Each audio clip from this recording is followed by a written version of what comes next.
RSS समर्थक रेखा गुप्ता दिल्ली की मुख्यमंत्री बनी। बीजेपी ने हरियाणा, महाराष्ट्र और झारखंड के बाद दिल्ली में भी जाति प्रभाव को नकारा। बीजेपी सूत्रों ने कहा कि प्रवेश वर्मा की छवि विवादित रही है। रेखा गुप्ता ने विद्यार्थी परिषद से शुरू की छात्र राजनीति। नमस्कार, आप देख रहे हैं सत्ता की परख।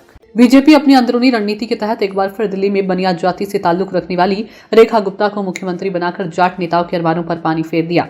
बीजेपी की खास रणनीति ये भी रही कि जिस राज्य में किसी खास जाति का प्रभाव ज्यादा है, उस जाति के बदले दूसरी जाति से सीएम बनाओ। इसके चलते ही प्रवेश वर्मा के मुख्यमंत्री बनने के अरमान अब दबकर रह गए हैं। कारण ये गिनाया जा रहा है कि बीजेपी कांग्रेस और बाकी क्षेत्रीय पार्टियों पर परिवारवाद को बढ़ावा देने का आरोप लगाती रही है। ऐसे में प्रवेश वर्मा को अगर दिल्ली का मुख्यमंत्री बनाती तो पार्टी को विपक्ष की आलोचना का सामना करना पड़ सकता था। सियासी जानकारों का कहना है कि दिल्ली में मुख्यमंत्री के चुनाव से पहले बीजेपी के नेताओं के द्वारा यह कहा जा रहा था कि किसान आंदोलन के चलते बीजेपी से जाटों की नाराजगी दूर करने के लिए प्रवेश वर्मा को मुख्यमंत्री बनाया जा सकता है, लेकिन हुआ उसका उल्टा। बीजेपी के सूत्रों के अनुसार दिल्ली के मुख्यमंत्री बनाए जाने में इस बार आरएसएस की चली।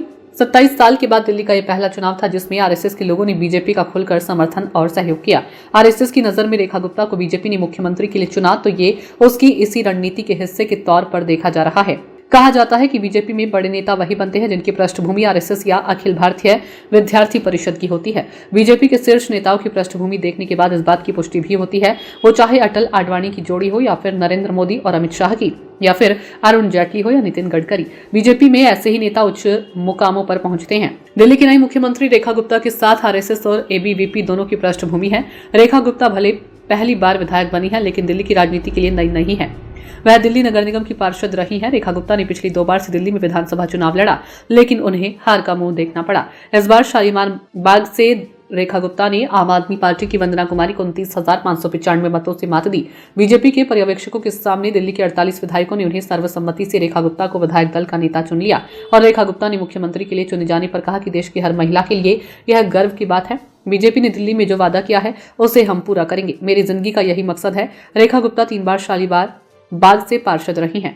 रेखा गुप्ता 2000 के दशक में बीजेपी में आई थी और संगठन में कई पदों पर रही। इनमें दिल्ली बीजेपी महासचिव, बीजेपी महिला मोर्चा की अध्यक्ष और उत्तर प्रदेश महिला मोर्चा के उपाध्यक्ष का पद उनके नाम रहा। इसके अलावा रेखा गुप्ता बीजेपी युवा मोर्चा विंग की भी पदाधिकारी रही हैं। रेखा गुप्ता 1995 में दिल्ली यूनिवर्सिटी स्टूडेंट्स यूनियन की सचिव बनी थी और बाद में अध्यक्ष बनी।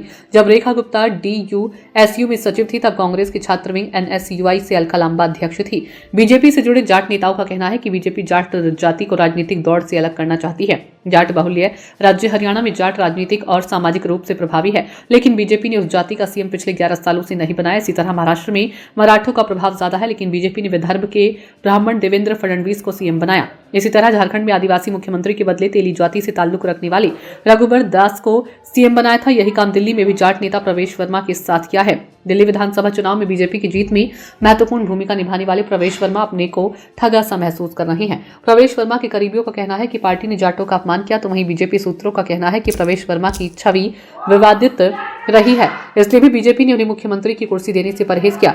प्रवेश वर्मा ने अक्टूबर 2022 में दिल्ली में विश्व हिंदू परिषद के कार्यक्रम में एक खास समुदाय के लिए कहा था कि मैं कहता हूं कि अगर इनका दिमाग ठीक करना है, इनकी तबीयत ठीक करनी है, तो एक ही इलाज है और वो है संपूर्ण बहिष्कार। तब प्रवेश वर्मा पश्चिमी दिल्ली से सांसद थे। कहा जाता है कि पार्टी प्रवेश वर्मा के इस बयान से नाराज थी।